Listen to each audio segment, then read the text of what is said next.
everyone, and welcome back to another Marilyn Manson case update.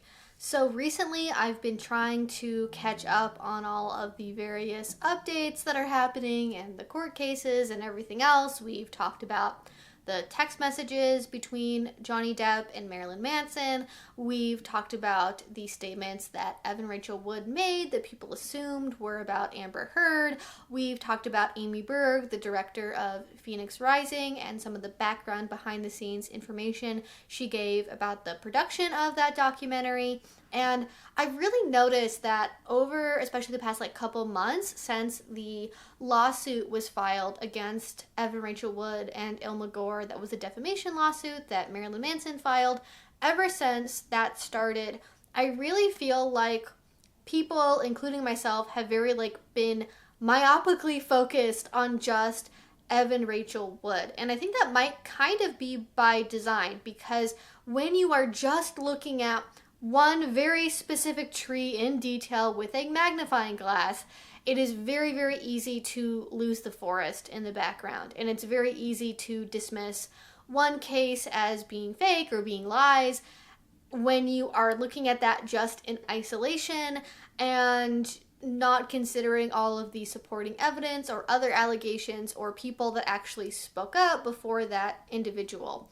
And that's kind of what I want to focus on today. I want to kind of back things up and kind of zoom out a little bit and talk about some of the allegations that maybe I've just kind of either breezed over before in the past, or things I've never talked about at all that you guys probably don't know about, but I think are very important for the larger picture of how we look at Marilyn Manson and how we evaluate these accusations. So today I want to focus on the allegations or the information that comes to us courtesy of people like journalists and former bandmates or people that were crew or were employees of Marilyn Manson. And there are a lot of stories. So let's go ahead and get into it. The first person that I want to talk about is someone named Craig Marks. And unless you were a really big Marilyn Manson fan or a music fan in the 90s, you probably haven't heard his name recently because it hasn't really come up all that much in relation to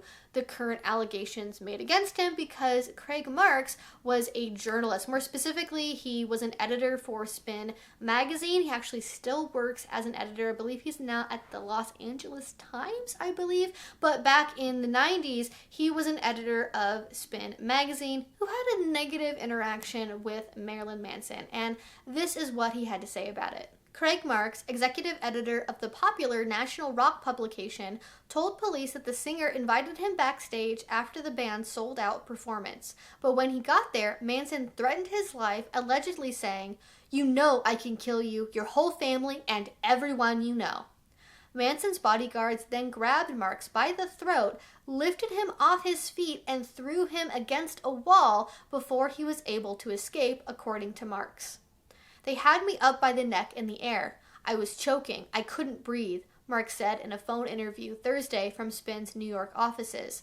Manson oversaw the whole thing. Then he said, "That's what you get when you disrespect me." Marks said the alleged assault was witnessed by Manson's manager, Tony Sulia, a publicist for Interscope Records, and Manson's record company chief, John Baum, who is standing in a hallway. But why would Marilyn Manson do something like that? Why would he verbally threaten someone and then have his bodyguards physically threaten that person while you're standing in the background watching it happen, and then also some of your management team also is aware it's going on? It seems a little bit strange, right? Well, according to reporting that was done by MTV at the time, we might have a better understanding of some of his possible motivations. Quote, "My feeling is that it was altogether premeditated," said Marks, 37, of the alleged assault, "especially the physical violence. I don't know what he hoped to gain. I don't know if he was trying to intimidate me or just act out for his bandmates. It seemed like an action that just reeks of some kind of desperation." Marks attributed the attack to Manson's frustration at not being featured as the sole artist on the upcoming Spin cover that now also will include Garbage lead singer Shirley Manson and, in a fold-out section, hip-hoppers Lauryn Hill, Outkast, and the Beastie Boys, singer-songwriter Elliott Smith, French pop duo Air, and pop acts Alanis Morissette, NSYNC, and Matchbox 20. Well, Manson apparently disagreed with this characterization. Though his record label, Interscope Records, was difficult to reach for comment during this time, he was more than happy to let the world know what his thoughts were on his personal website. I had a conversation with Craig Marks expressing I was tired of Spin's immature business behavior and the series of deals they had broken with me.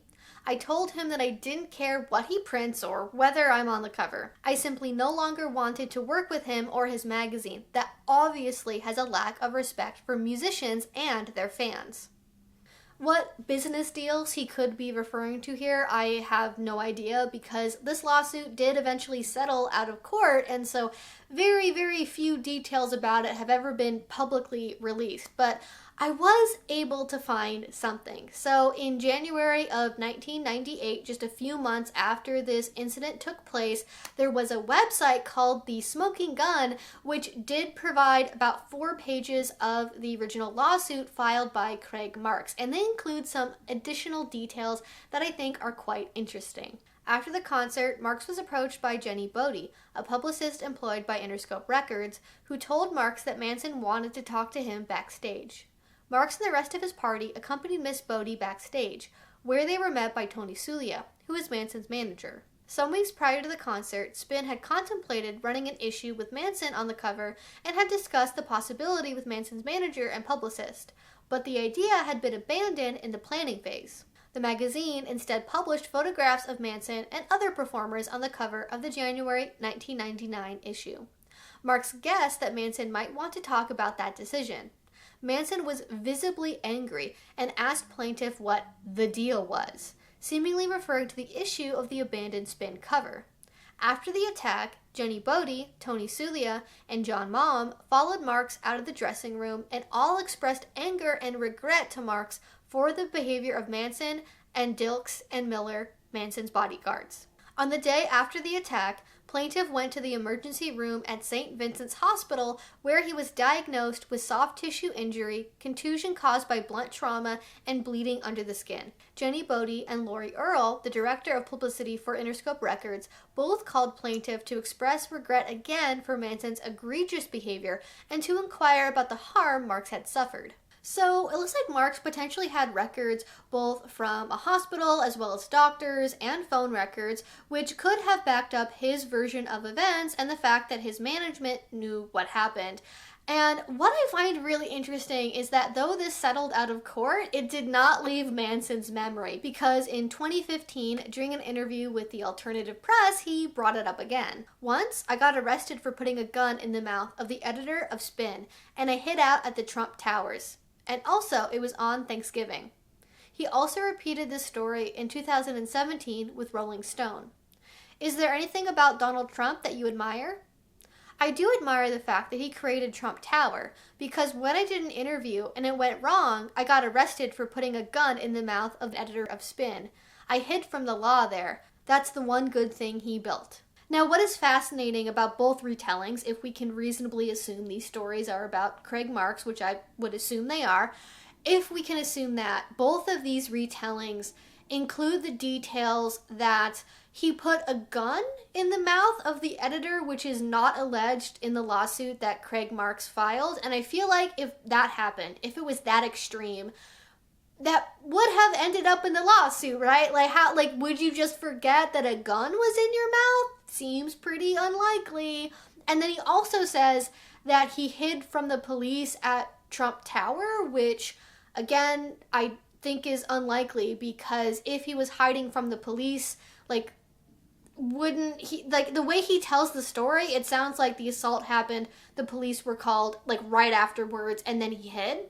But from what I can tell from the lawsuit, it wasn't until the day afterwards that Craig went to the police about what happened, and Manson was never arrested by the police. So that just kind of seems like, doesn't really sound like someone here is not telling the truth.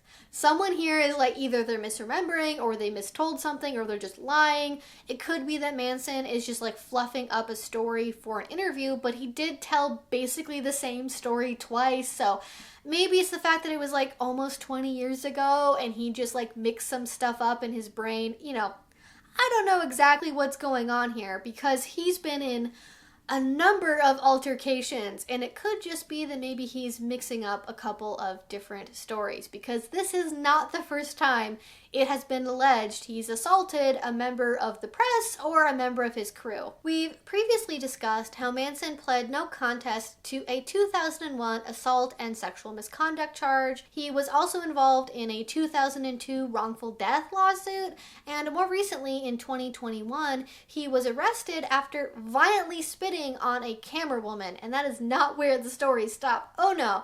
Actually, a couple of days before he did the second retelling of the I hid out in Trump Tower after assaulting an editor from Spin magazine story, he did something very similar in September of 2017 to another journalist. I have been warned that, as per Manson's usual requirements for meeting journalists, the room will be both dark and cold, which it certainly is.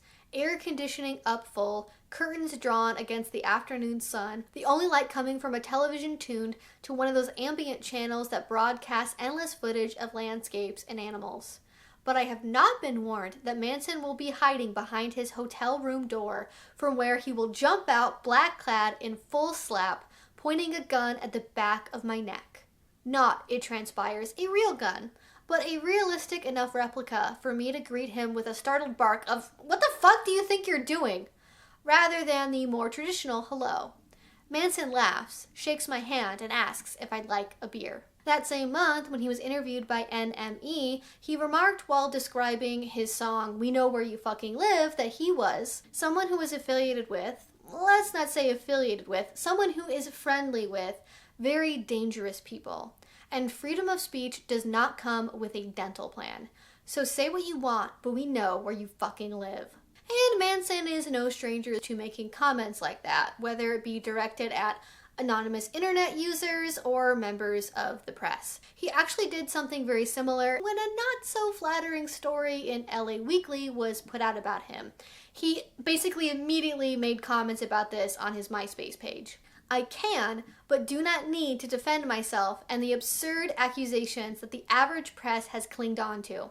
If we need a nude photo of me to prove that I am far different than the soon-to-be murdered in their home press has decided to fabricate, that is easy.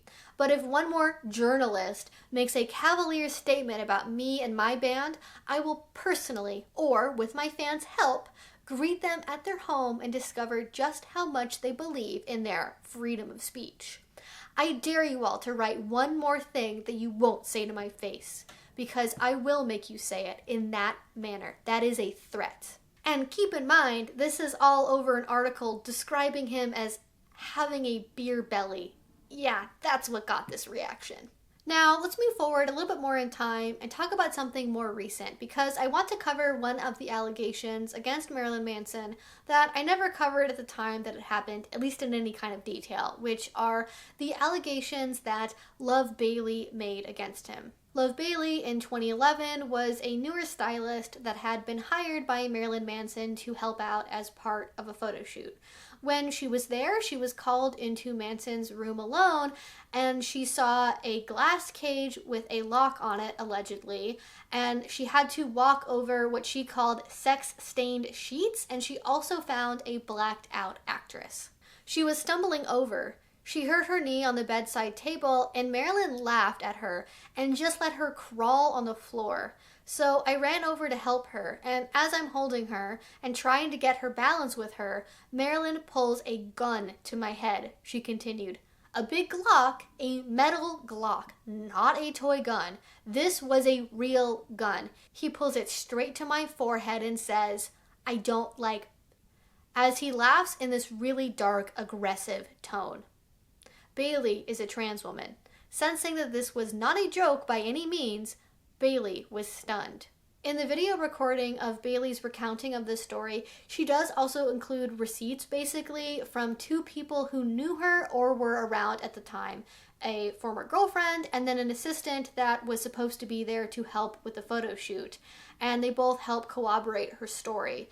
Now, of course, this is just one person's story and they weren't an intimate partner and they were only there for one photo shoot. But we're already starting to see a correlation, I think, of threatening behavior, or at least intimidating behavior towards people that were under his employment. And someone else that was hired by Marilyn Manson that eventually spoke out against him was someone by the name of Dan Cleary. Now, I have mentioned him a few times in some of my more recent videos, so you might be familiar with what he has to say already, so I'm just going to give a very quick summary. Essentially, he worked for Marilyn Manson for basically 2 stints of time, once during 2007 to 2008, and then again later on in 2014 and in 2015. During that original chunk of time, he was much lower on the ladder. He wasn't very important, and so he didn't see a lot happen. He did see Evan Rachel Wood allegedly transform from like a bright, bubbly person into someone that was much more like sullen and gray, and they got just like really, really skinny and withdrawn. He did hear things from other people that supposedly happened, but he never saw anything himself, nor has he ever claimed, as far as I know, to have directly witnessed any physical or emotional harm happen towards Evan Rachel Wood by Marilyn Manson. However, in 2014 and 2015, when he was now a personal assistant, because Marilyn Manson apparently goes through personal assistants like toilet paper,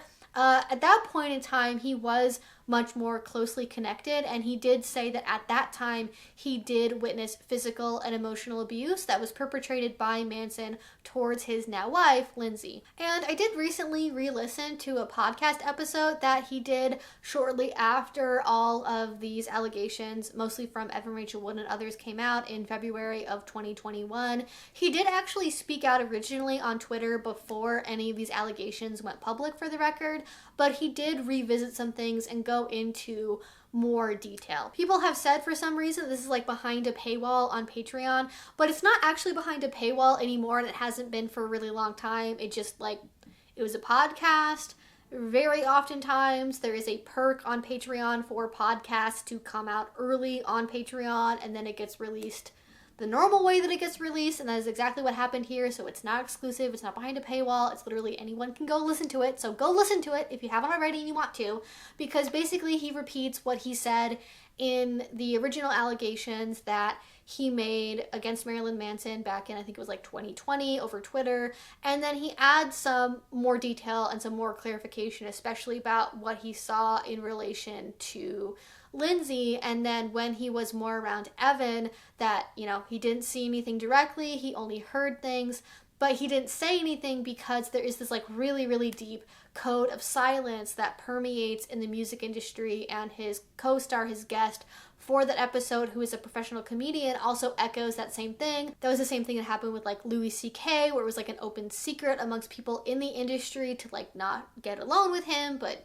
people just still kind of generally protected him and kept him as a professional comedian rather than calling him out in public. The same thing happened obviously in the television and film industry with people like Bill Cosby. And so oftentimes there can be people that know about things behind the scenes or have inklings of things, maybe don't really have any direct evidence, that choose not to speak out because of their career, because they don't want to be blacklisted, because if they did speak out and the victim isn't ready to speak out, that can actually cause more harm to come to the victim because of the anger of the perpetrator just getting elevated by being called out or being betrayed by people close to them. But what I really want to emphasize here that I have not heard anywhere else is that in that podcast, he doesn't just talk about the fact that he heard things about Evan Rachel Wood or saw her change, or that he saw things happen to Lindsay,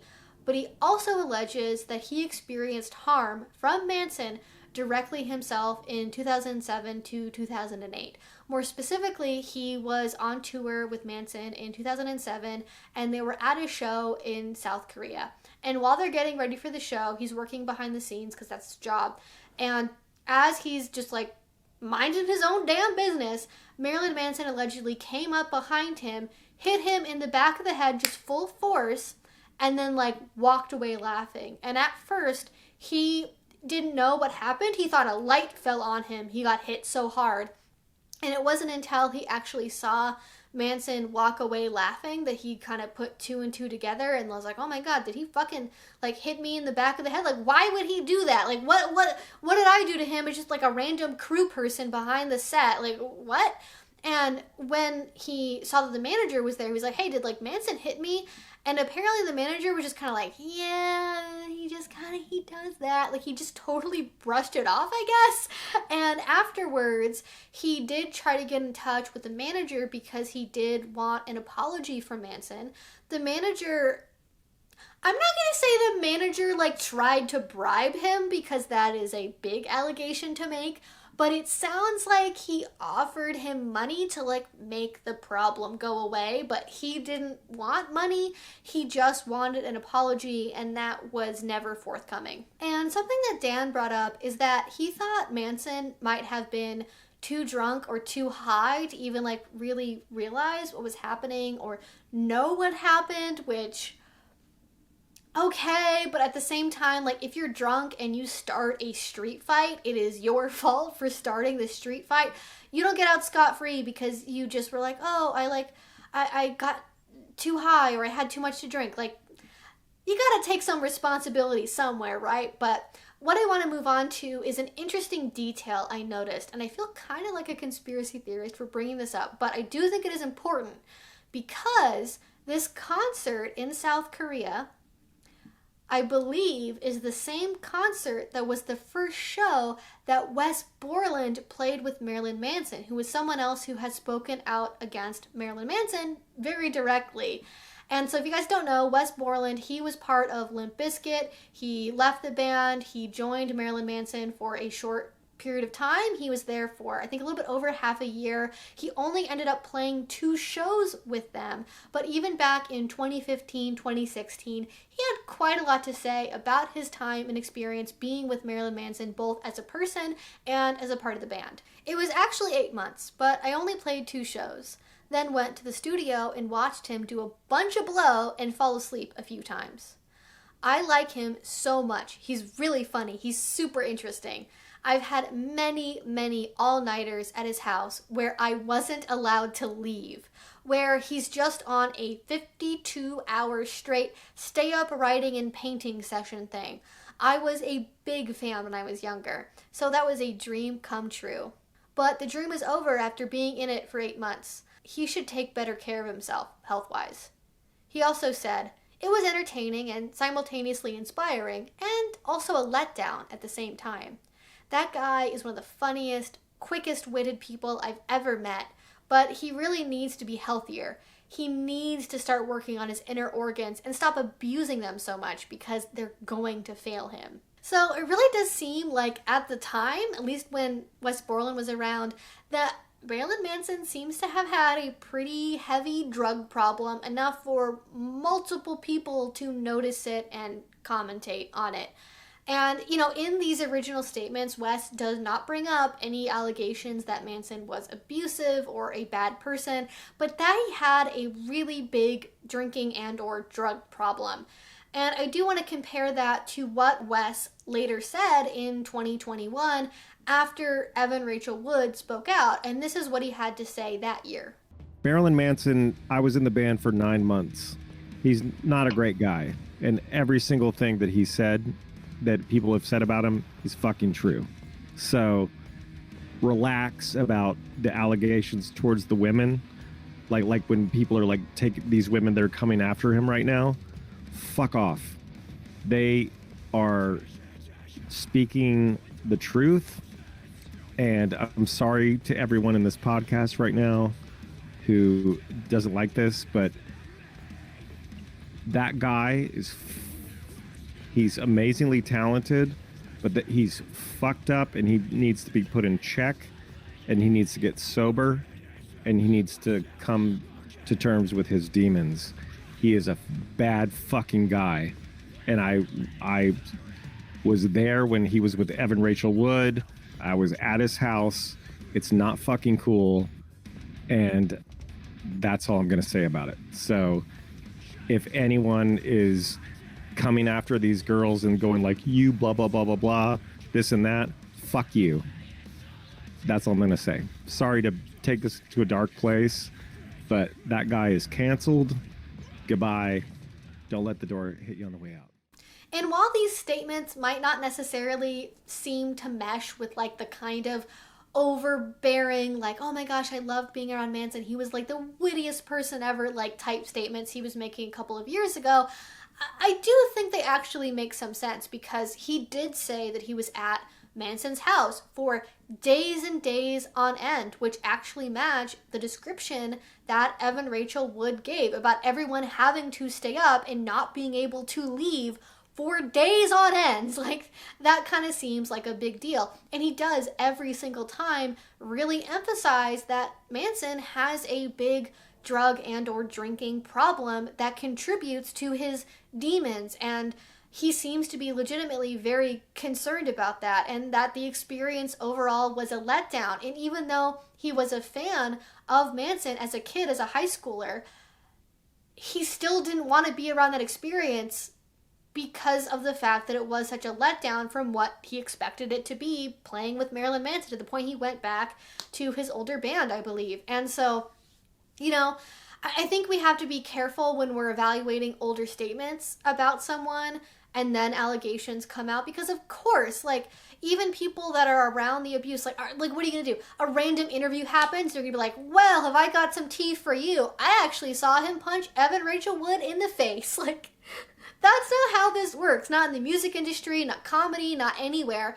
And that doesn't mean that abuse didn't happen. It doesn't mean they didn't see or hear anything, but that they're focusing on their personal positives of the experience, being around a musician that he really wanted to be around, that he got along with, that he had, like, you know, inspiring moments from, not thinking about the times where it's like, yeah, I saw him like slap this person around or call them names or like be emotionally just a piece of shit. Like, I can see why you would focus on the good things and not on the bad. Well, I think still kind of at least letting it out in the way that, you know, he was disappointed, he was let down, and he really, really thought, and still thinks it seems, that Manson needed to get the fuck off of the drugs because it was messing him up. And I imagine my interpretation of it is that he saw Manson's main problem, not that he was like a horrible person at his core, but that like drinking and drugs led him to some really negative, toxic behavior, and he saw getting rid of that as the solution for Manson's bad behavior. But that is just my spitballing. We do have one more story to talk about, and let's go ahead and get into that before we wrap up this video. So the last allegations are from someone, God, there are so many names in this one today where I'm like, how the fuck do I say this? So I'm just trying my best. I think this one is Jona Weinhofen? If I'm saying that correctly or not, y'all are going to let me know in a comment down below, I'm sure. But he actually spoke out about his experience playing alongside Marilyn Manson around the same time that Wes Borland was sharing his experience in 2016. I spent 5 weeks on tour with him and never actually met the guy, but I heard him screaming things at his crew members like, I cut myself, clean this fucking blood off me before I get AIDS. He also heard him say, there's gonna be a mass firing tonight, while lashing out at his staff. And that is like really bizarre. I don't even know how to like process that, or like it's obviously not an abuse allegation. It's obviously not an allegation of like assault, but I think it does contribute to a profile of Manson's character and what he's like to work for, and you know, how he treated the people around him.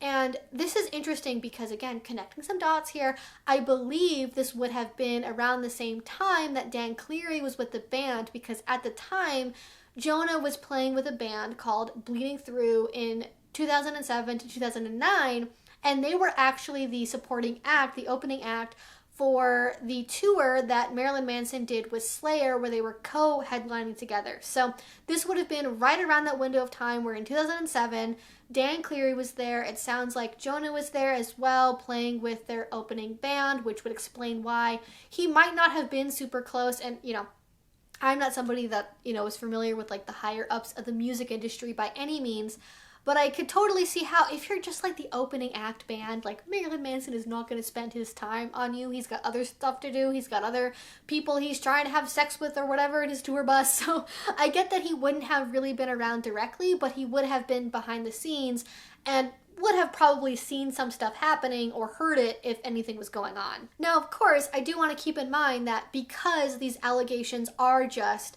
things that he heard, not things that he saw, do take what he said and alleged with a really, really big grain of salt. Of course, everything I said in this whole video is just an allegation, but I think we are seeing some correlations of behavior, especially in this like 2007 to 2008 time window, and then again in like 2014, 2015, 2016.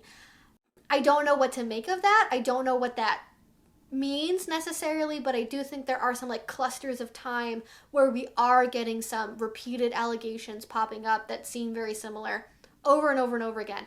And that is where I'm going to end today's video. There are so many people I didn't talk about. I didn't talk about OTEP speaking out. I didn't talk about his conflict with Trent Reznor. I didn't talk about Phoebe Bridgers. Like, there are lots of people in the music industry who have talked about Marilyn Manson even beyond what I said in this video, but I want that to just sort of keep being in your mind as you listen to other allegations, listen to the lawsuit. We're going to talk about it eventually, really, really soon, I promise.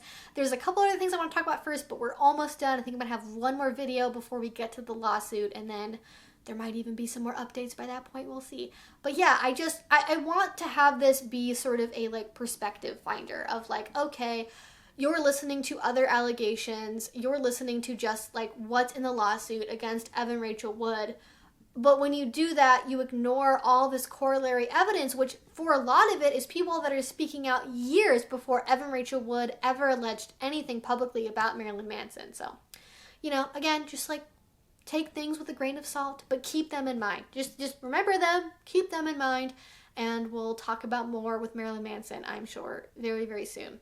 If you want to make sure to not miss out on those updates, please subscribe. I am trying my best to maybe do like one of these a week, or at least like once every like 2 or 3 weeks until we get caught up on all of the many things to talk about with Marilyn Manson. And yeah, if you enjoyed this, if you want to support what I do, the best way you can do that is with Patreon. A link will be down below because YouTube really does not like the abuse and assault related content for some reason. God, I can't imagine why that would be the case, but yeah.